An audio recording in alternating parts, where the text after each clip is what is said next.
Cette vidéo est pour expliquer l'exercice 2.1. L'idée de l'exercice 2.1, c'est de permettre à l'utilisateur de saisir une liste de valeurs séparées par des virgules. Je fais un petit programme qui me permet de me sortir le nombre de valeurs que l'utilisateur a saisies, de me retourner la valeur minimum et la valeur maximale. Donc pour ce faire, tout comme dans les autres exercices, la première étape à faire, c'est de saisir en fait l'information, de collecter l'information de l'utilisateur. Donc je dois faire une variable qui va conserver l'information. Je vais utiliser un raw input, entrer votre liste de valeurs.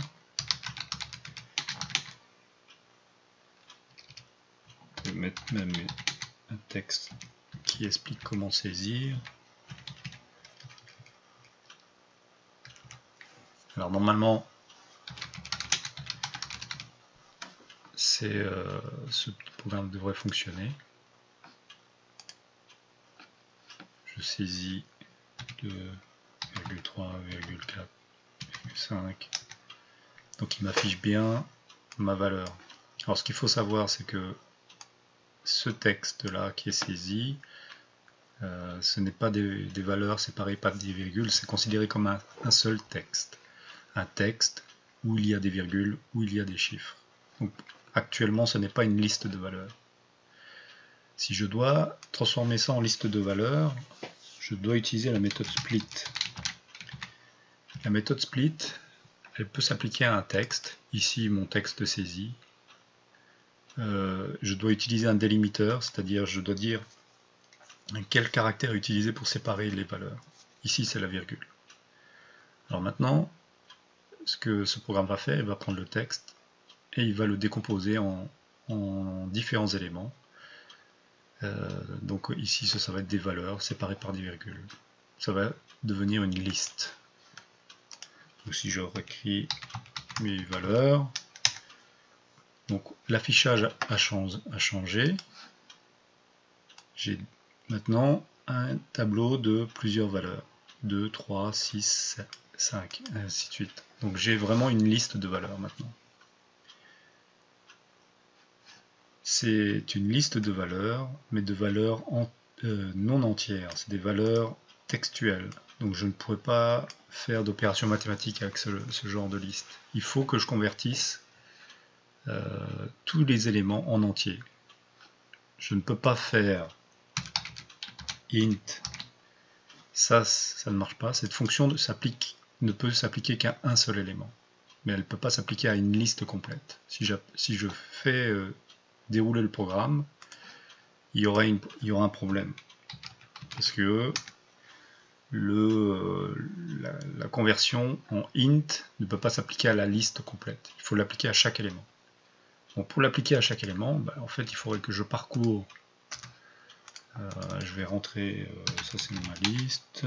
Donc là j'ai une liste de valeurs. Je vais parcourir ma liste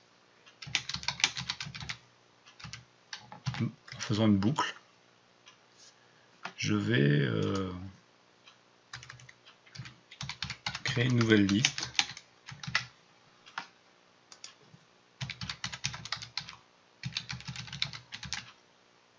Dans laquelle append, ça veut dire je vais ajouter des informations dans cette liste, dans laquelle je vais ajouter les informations, en fait la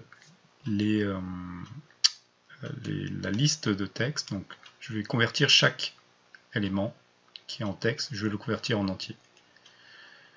Alors je parcours la liste, ça va prendre la valeur de chaque élément, ça va être un texte, je le remets ici, je le convertis en entier, donc chaque élément va être converti en entier et va être envoyé dans la liste number. Maintenant, si j'imprime cette liste numbers, elle ressemblera à la liste originale, mais cette fois-ci, j'ai des valeurs entières. Vous voyez, il n'y a plus de single quote. C'est vraiment des valeurs entières. Une fois que j'ai des valeurs entières, je peux réaliser des opérations sur cette liste, comme chercher nombre de valeurs, %d, je vais afficher alors une valeur entière. La longueur d'une liste, c'est len.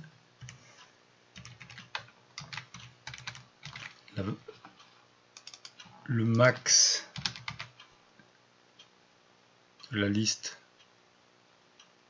c'est max. Et le min, c'est la fonction min. Donc fonction max, fonction min, on peut l'appliquer à des listes.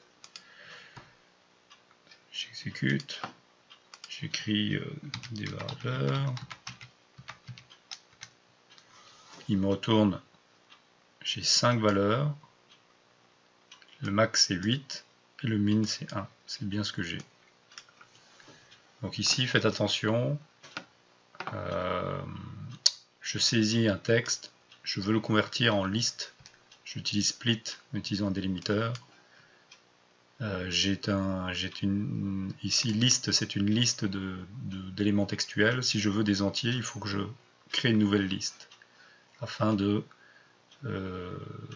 d'avoir une liste d'entiers. Donc, je suis obligé de convertir chaque élément de la première liste en entier. Alors, il y a une autre approche qui est plus rapide. Si je voulais faire la même chose avec une approche qui s'appelle liste compréhension, alors je dis je vais créer une liste. Donc ça ressemble un peu à ce que j'ai fait avant, mais je vais créer une liste à partir de ma première liste, qui est celle avec les éléments en texte. Liste compréhension, je dis je parcours la première liste et récupère-moi l'élément. Si je fais ça, numbers sera exactement l'équivalent de la liste. Donc chaque élément sera des textes. Moi je lui dis simplement, prends-moi les éléments mais convertis-les en texte, en entier. Ça va faire exactement la même chose. Donc, si je 5, 8 et 1. Donc ces 3 lignes peuvent être remplacées par une ligne. Cette notation s'appelle liste compréhension. C'est-à-dire qu'on arrive à créer des nouvelles listes à partir d'une liste existante. Et on peut en même temps pratiquer des opérations dessus. Donc, c'est les petits trucs de l'exercice 2.1.